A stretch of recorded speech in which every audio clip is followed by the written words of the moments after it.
Thank you very much, and good morning, everybody. It's great to see so many friends around the room, and thank you to ECS and Dr. Abler for organizing the event.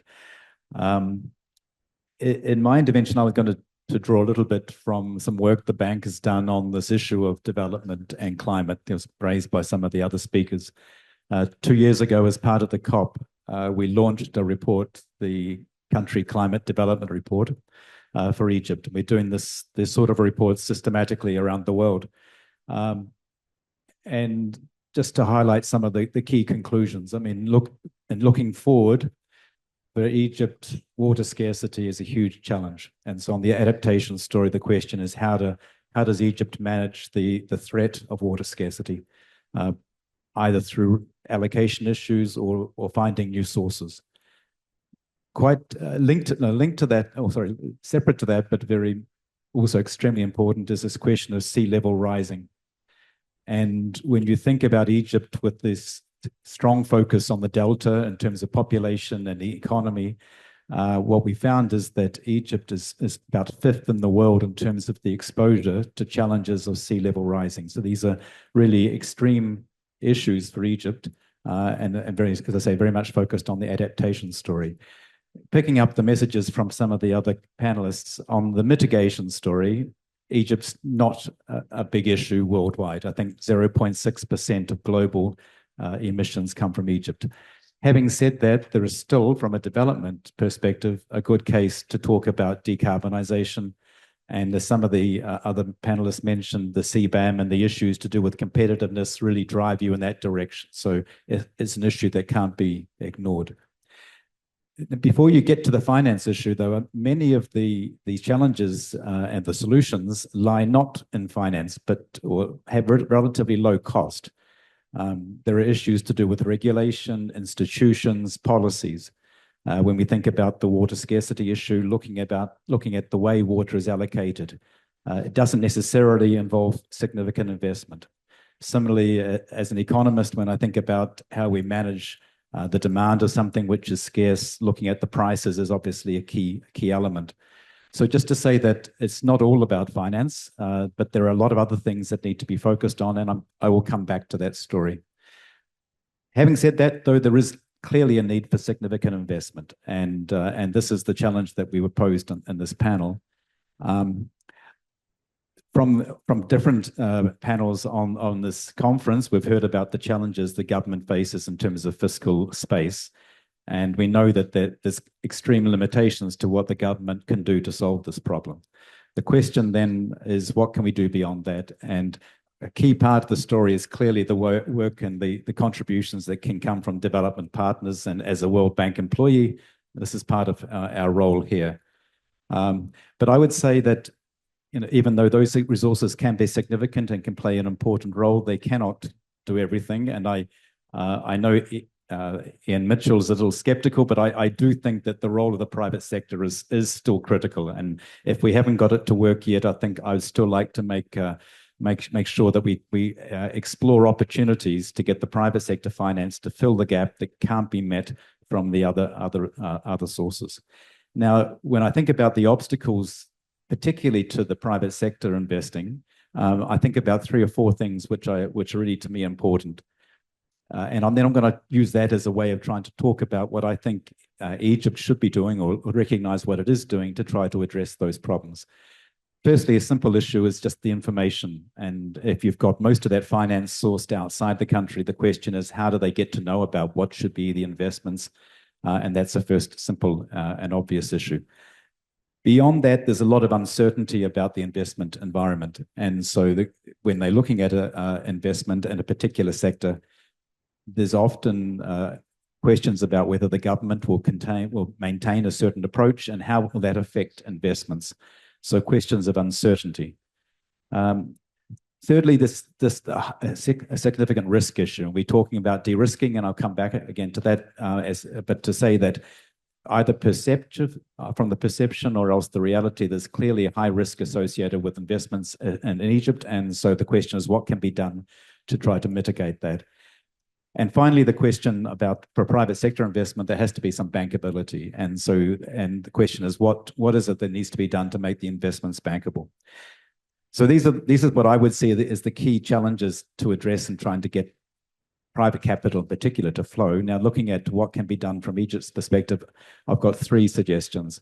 And the first one really picks up what the government is already doing, and it's to do with setting up a platform to try to bring together the parties and to bring together the issues. So in Egypt, they've created a platform called Nuafi, which is the nexus between food, water, and energy. And this is used to try to bring together particularly the development partners and try to coordinate the interventions that they're making. Now, this is critical because as a member of the development community, I know that there's a tendency for people to do, for partners to do their own thing. And the question is, how can we try to align those interventions in the best possible way? But alongside that, there's also a need for sector strategies. And I think the platform, Nuafi, can actually help in creating government strategies which can guide activity in different sectors like energy and water. So I think that particular, the platform actually is an important part of the solution. The second point is on de-risking and lowering the cost of finance. And that's where I see the best opportunity for the development partners to play a role to intervene in a way which can make private capital flow, but at a cost which is much more affordable. And there are a range of different options, obviously, in terms of the blended finance, guarantees, and grants themselves, ways in which the development partners can intervene. And I think about the World Bank's engagement in Egypt and just drawing on some of these.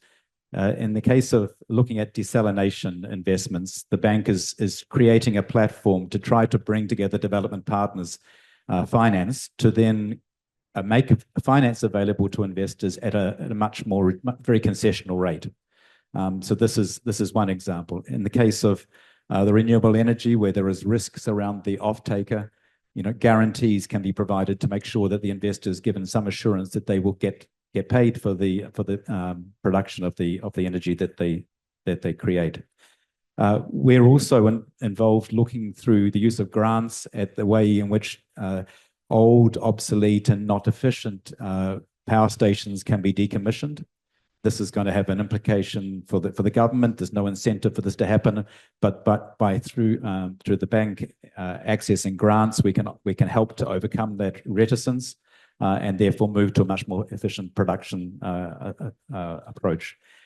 And finally, picking up a point from the previous speaker about carbon markets, which we think is also got potential to reduce or to create additional spur for investment. And here we've been working with the Financial Regulatory Authority and the development of the voluntary carbon markets. So these are a range of different ways in which de-risking can take place. But I think beyond that, there's a third area of engagement which is necessary. And again, I'll use particularly the desalination example. So even with concessional finance, one of the challenges in the area of desalination is that the existing institutions are not managed well and not running well. And creating expensive desalinated water and then putting it into pipes where 50% or more of the water is lost, it makes it very challenging to make this bankable. And so part of the solution in the case of adapting to water scarcity has to be about improving the performance of institutions. This is an investment in the institutions themselves, investment in capital of the institutions, but it has to be made sustainable. So this is one of the issues that needs to be done alongside the other interventions.